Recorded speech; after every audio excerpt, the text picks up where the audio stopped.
So you go to File and open New. Now change the width to 600 pixels. You can go smaller if you want. Change the height to the same. And the most important thing, change the background contents to transparent. And then click OK.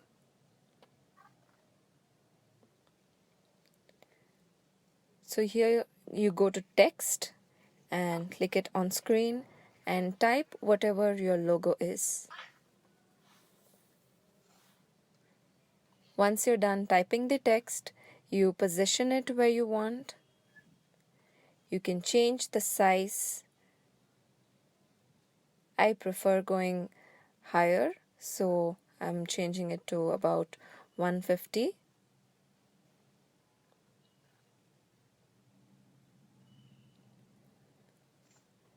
So once you're done with that,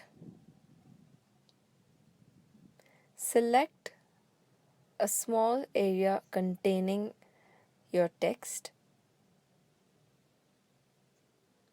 There you go. Now go to Image and crop it. Now you want to convert this into a brush so you can use it as a watermark. So what you have to do is you go to Edit and click on Define Brush Preset.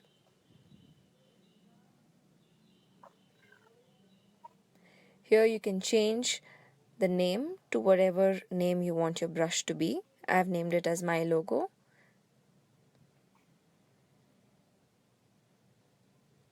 So your brush is now ready.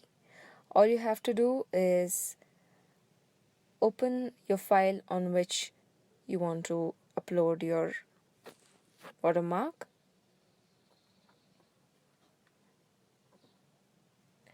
Now choose brush and then scroll down on your list of brushes.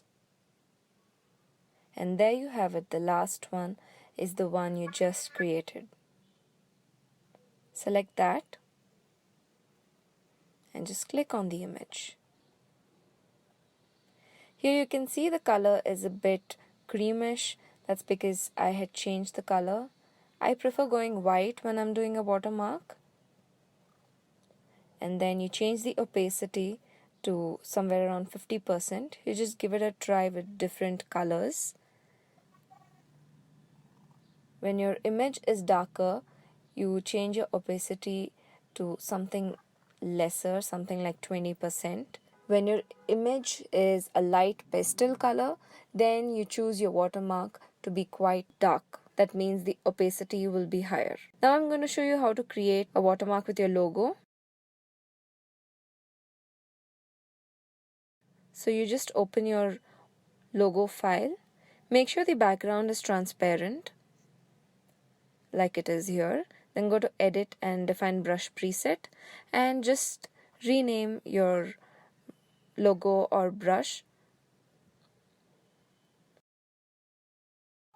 So I'm naming it Logo Watermark and then click OK. And then once you select brush, you will see in the list of brushes that your logo is already there as a brush. So you just choose that and use it the same way I used the text logo. Use it as a normal brush with a lower opacity, and that's how it creates a watermark. There you have it.